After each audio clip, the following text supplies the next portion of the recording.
What's up guys, and welcome back to the channel. In today's video, we're going to replace the engine mount on my Honda Acty. We're only replacing the passenger side engine mount today because that's the worst of them. The other two do need to be replaced, but honestly it comes down to fun, so doing the worst first. If you're curious to see how your engine mounts are bad, really the easiest thing to do is just look. Bad engine mounts will typically be dry rotted and cracked, or even ripped if they're super bad. Now for the tools that we'll need to replace the engine mount. I know we'll need a 10 and 12 mil socket, we'll need a jack, a piece of wood, and then I got a little breaker bar here so that I could break the lug nuts loose. I will be jacking up the car, so I'll have my jack stands and wheel chokes. Realistically though, you may be able to get away with replacing the engine mount with it on the ground, but just for the sake of having a little bit more work room, I'm gonna go ahead and jack it up. Here we are breaking the wheels loose. We're only doing the passenger side because I'm only replacing the one on the passenger side. The next thing we're gonna do is jack up the van. The owner's manual says this is a suitable place to jack it up, so I'm gonna jack it up right here.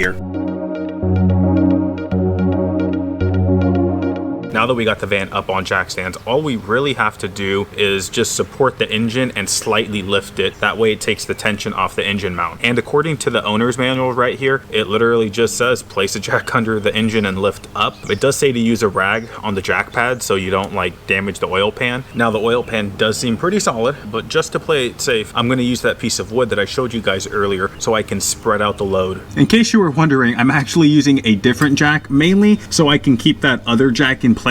It's honestly pretty solid, but the more things I can have holding up the car, the better in my opinion. It's just more a safety thing and it gives me good peace of mind. And boom. That's all we need. This passenger side engine mount is being held in place by 3 bolts. So there is one right under here, there's one right here, and then there's one right next to that. Just for a good visual, right here is the middle one, and then right here are the 2 other ones. So this would go in something like that, or maybe like this actually. I'll figure out which way it goes in once I actually take the other one off. I kind of figured it is directional though, because if you look at the edges here, they are different. Oh, that's on there tight. Because it's on there so tight, I'm actually using the end of my jack so I can get some extra leverage.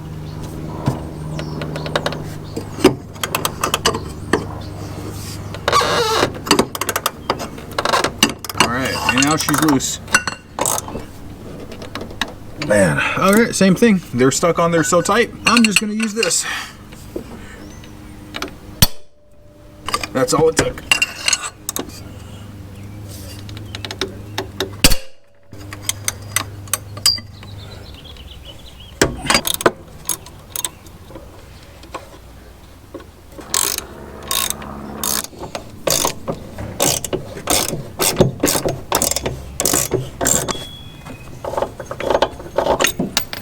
Well guys, here is a little side-by-side shot. Right here's the new one. It looks fantastic, obviously. Right here is the old one. It's pretty bad, super ripped up. And something I want to show you guys is look how this is flat on both sides. Then you come over to the old one and it's not. It was sagging so bad that this isn't even flush anymore. It came all the way up, which makes sense because this one was like this. So the engine was sagging down, which caused this whole situation to happen. We can start putting the new engine mount in. A couple things to note though. First thing to note is that because this was sagging so much, I'm sure there's a good chance that I'm gonna have to adjust the engine and potentially bring it up and kind of finagle things. I'll figure it out as I go. The second thing is that it actually looks like there's some type of thread locker on the threads. Actually, now that I think about it, that's probably why I had to use the breaker bar to break these loose initially. So I would like to put some thread locker on here, but I actually just realized I'm out. So I'll put this back together as is. I do want to note though that between here and doing the timing belt in about a month, I'm not really going to drive the van, so I'm not super worried about that, but that's just something to be considerate of. And to be honest with you, I don't see any reason why thread locker would hurt this at all. So definitely put some on. Just be conscious of which level you're putting on, because if you get the really hardcore stuff, that's a pain to take off. I know that this side was up, which tells me that this side is going to go over here, and that's important to note because these two ends are different. Because of that, that tells me that this is the way to put this in.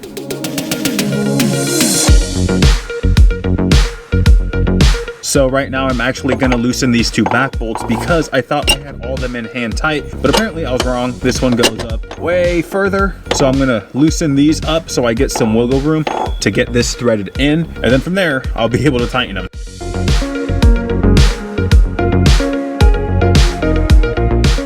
now that she's in, that looks a lot better, because before that thing was touching here. My assumption is the reason they put this here is it's like a safeguard in case the rubber fails. It looks a lot better. I'm gonna drop her down now, or at least the engine. Let's see how it goes. Boom.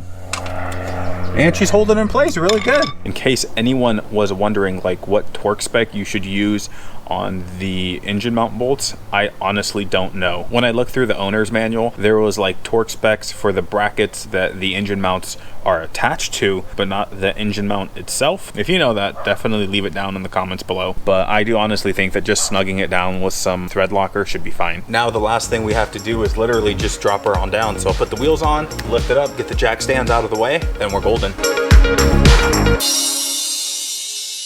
Well guys, that's it. That's how you replace the engine mount on a Honda Acty. There is one last thing we got to do though. I do recall reading online that one person said they tightened up the bolt too much on the engine mount, which caused shaking. So we're gonna turn on the van and see. So this is the first time starting her in like probably a month, I'm ashamed to say, since the last time I did a video on her. Let's see. Gonna let it prime, turn her over. She starts right up with no issues. Well, let me give her a little bit of gas. It is kind of a cold morning. She's carbureted, so yeah. I know the van's only idling, but there's nothing that's really rough about it and shaking everything apart. Well, the next time you guys see her, I will be doing the timing belt, and then she's pretty much good to be my daily driver. If you have any like comments or just helpful tips for other people looking to do this, leave it down in the comment section below. Thanks for watching, and I'll see you guys next video.